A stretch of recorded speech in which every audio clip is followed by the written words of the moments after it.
Hello students, I am Ashwini Kumar Vats from Maples Academy. Today we are going to discuss our new topic rational numbers.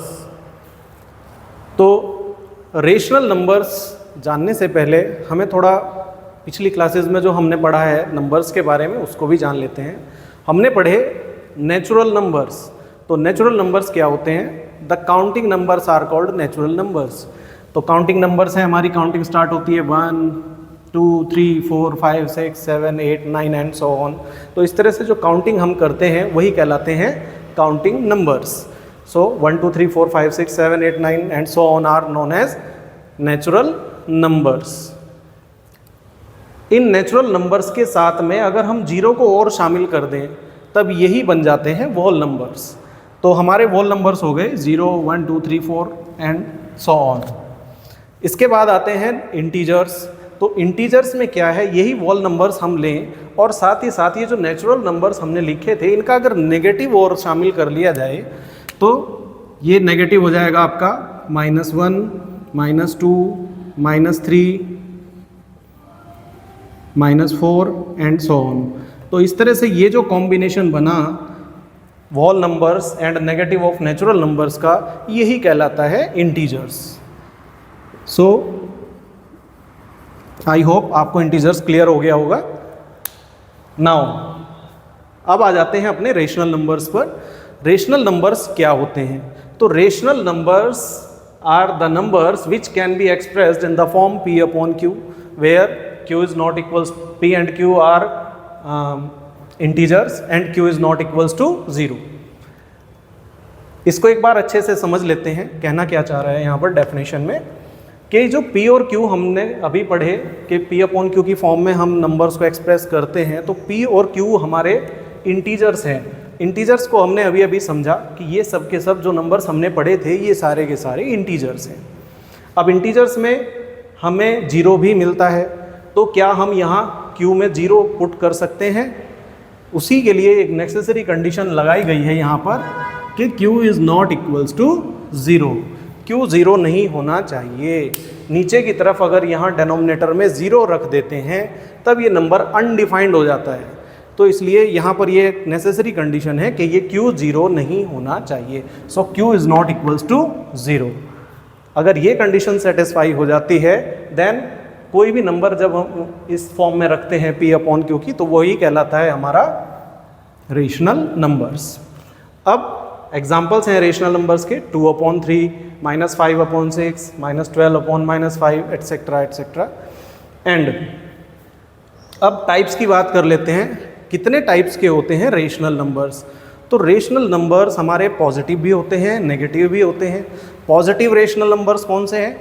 तो ऐसे rational numbers जिनका denominator या numerator दोनों positive हों, वो positive हैं, या न्यूमरेटर और डिनोमिनेटर दोनों में ही नेगेटिव लगा हुआ हो।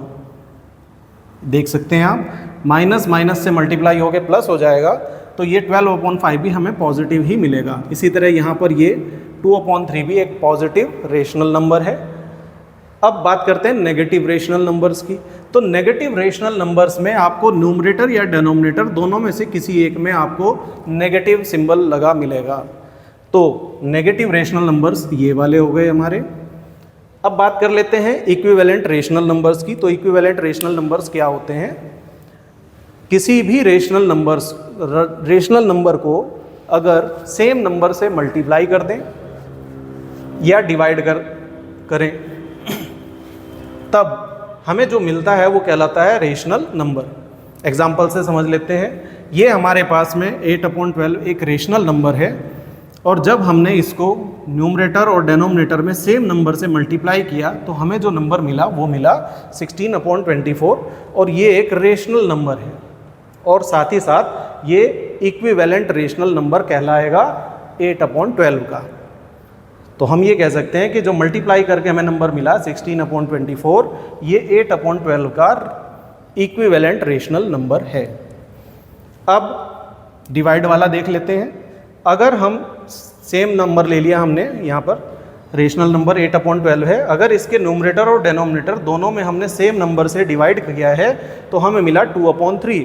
तो 2/3 जो होगा वो इस 8/12 का एक इक्विवेलेंट रेशनल नंबर होगा, इक्विवेलेंट होगा इसके। अब बात करते हैं simplest form and standard form की। सिंपलेस्ट फॉर्म क्या है?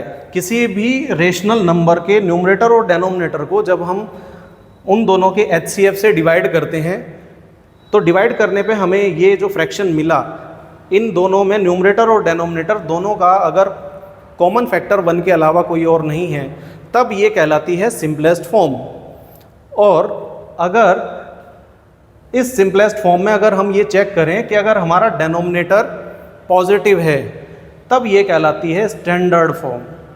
ये सिंपलेस्ट फॉर्म ही स्टैंडर्ड फॉर्म तब बन जाती है जब हमारा डेनोमिनेटर पॉजिटिव हो। यहाँ पर डेनोमिनेटर पॉजिटिव नहीं था तो हमने लिखा इसको सिंपलेस्ट फॉर्म, ये सिंपलेस्ट फॉर्म है चलेगी। लेकिन यहाँ पर ये डेनोमिनेटर पॉजिटिव है, इसका मतलब ये सिंपलेस्ट फॉर्म अब नए नाम से जानी जाएगी और इसको बोलेंगे standard form. Now let's move to the operations on rational numbers. We have 4 types of operations, that is addition, subtraction, multiplication and division on rational numbers. So addition of rational number, इसको एक example की मदद से समझते हैं। हमने लिया example 17/6 plus 5/6। तो यहाँ पर हम देख रहे हैं कि डेनोमिनेटर दोनों ही नंबर्स का हमारे पास सेम है, तो LCM हमारा 6 रहेगा। जब LCM 6 आ गया है तो ये जो न्यूमरेटर्स हैं इनको हम प्लस कर देंगे। 17 + 5 = 22. So 22/6 is our required rational number. Now second example है, अगर ये डेनोमिनेटर्स हमारे डिफरेंट हैं तब क्या करना है हमें? तो तब हमें इन दोनों नंबर्स का LCM लेना है और उससे पहले ये माइनस का सिंबल भी हमें हटाना है। तो 4 और 5 का LCM आ जाएगा 20 और 20 LCM लाने के लिए इस 4 को हम मल्टीप्लाई करेंगे यहाँ पर 5 से। जब 5 से हमने डेनोमिनेटर को मल्टीप्लाई किया है तो 5 से ही हम न्यूमरेटर को भी मल्टीप्लाई करेंगे।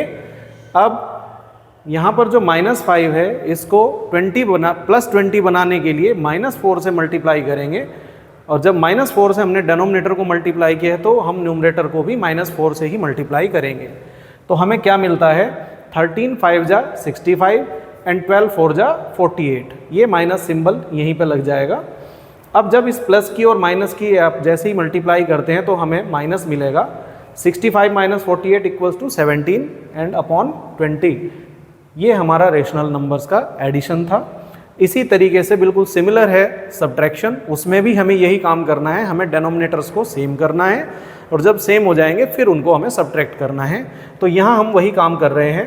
7/12 माइनस 5/6 हमारा एक एग्जाम्पल है, इनको हमें सब्ट्रैक्ट करके दिखाना है। तो 12 और 16 का जो LCM है वो आ जाएगा 48। 48 बनाने के लिए हम 12 को 4 से मल्टीप्लाई करेंगे और 16 को 3 से मल्टीप्लाई करेंगे। तो 4 से डेनोमिनेटर को मल्टीप्लाई किया है तो न्यूमरेटर को भी करेंगे, डेनोमिनेटर को 3 से मल्टीप्लाई किया है तो न्यूमरेटर को भी 3 से मल्टीप्लाई करना है हमें। 7 4 जा 28, minus symbol as it is रहेगा। 3 5 जा 15 और ये माइनस सिंबल भी यहीं पे रहेगा। अब 12 4 जा 48, 16 3 जा 48, दोनों का 48 हमने लिखा हुआ है यहाँ पर। माइनस की जब माइनस से हम मल्टीप्लाई करेंगे तो ये प्लस आएगा। तो 28 + 15 = 43 एंड अपॉन में 28 यहाँ पर लिखा हुआ है। तो इस तरह से हम यहाँ पर सब्ट्रैक्शन कर सकते हैं रेशनल नंबर्स का। सिमिलर ही हैं एडिशन और सब्ट्रैक्शन, कोई ज़्यादा डिफरेंस नहीं है दोनों में। अब बात कर लेते हैं मल्टीप्लिकेशन और डिवीज़न ऑफ रेशनल नंबर्स की। तो पहले मल्टीप्लिकेशन देख लेते हैं। जब हम मल्टीप्लाई करते हैं किन्हीं भी दो रेशनल नंबर्स को तो हमेशा न्यूमरेटर की मल्टीप्लाई न्यूमरेटर के साथ होगी और डेनोमिनेटर की मल्टीप्लाई डेनोमिनेटर के साथ होगी। कुछ ऐसे नंबर्स भी हैं जैसे कि -11, इसके साथ तो डेनोमिनेटर है ही नहीं, तो जिनमें डेनोमिनेटर नहीं होता उनका डेनोमिनेटर 1 होता है हमेशा ही। तो यहाँ पर हम -11 की 5 से मल्टीप्लाई करेंगे और 1 की 7 से करेंगे। सो व्हाट वी गेट 11 5 जा -55 एंड 1 7 जा 7। This is our required answer. Divide करने से पहले हमें एक बार पढ़ना है रेसिप्रोकल के बारे में। तो रेसिप्रोकल क्या होता है? रेसिप्रोकल है मल्टीप्लिकेटिव इन्वर्स, इसको मल्टीप्लिकेटिव इन्वर्स भी कह देते हैं। मल्टीप्लिकेटिव इन्वर्स का मतलब ऐसा नंबर जो किसी नंबर का मल्टीप्लाई उसी दूसरे नंबर से करें और ये दोनों नंबर्स आपस में मल्टीप्लाई होने के बाद में हमें 1 दे दें आंसर में, तो ये दोनों नंबर एक दूसरे के मल्टीप्लिकेटिव इन्वर्स या फिर रेसिप्रोकल कहलाएंगे। तो हमने देखा 11/2 था और यहाँ बिल्कुल अपोजिट है, जो यहाँ न्यूमरेटर था वो यहाँ डेनोमिनेटर में लिखा हुआ है और जो डेनोमिनेटर था यहाँ पर वो न्यूमरेटर में लिखा हुआ है। तो 11/2 का जो रेसिप्रोकल होगा वो 2/11 होगा। ऐसा इसलिए क्योंकि जब हम इनकी मल्टीप्लाई करते हैं तो 11 2 जा 22, यहाँ पर भी 11 2 जा 22 और 22 से 22 को जब हम डिवाइड करते हैं तो 1 आता है। तो ये दोनों नंबर एक दूसरे के रेसिप्रोकल हैं क्योंकि हमें इनकी मल्टीप्लाई करने से 1 मिला। इसी तरह हम यहाँ पर करने वाले हैं, अभी हमने देखा डिवाइड करते हुए 17 डिवाइडेड बाई 7/2 जब हम कर रहे हैं तो इस डिवाइड को हम चेंज कर देंगे यहाँ पर मल्टीप्लाई में, और जैसे ही हम इस डिवाइड को चेंज करते हैं मल्टीप्लाई में तो इस डिवाइड के बाद जो ये नंबर लिखा हुआ है 7/2 इसका रेसिप्रोकल लिखेंगे हम यहाँ पर। 7/2 का रेसिप्रोकल हो जाएगा 2/7। अब हम इनको आराम से मल्टीप्लाई करेंगे जैसे हमने पिछले क्वेश्चन में किया था। 17 multiplied by 2 34 and 1 multiply by 7 7। इस तरह से हमने ऑपरेशंस के बारे में पढ़ा, रेसिप्रोकल के बारे में पढ़ा इस चैप्टर के अंदर। Thank you.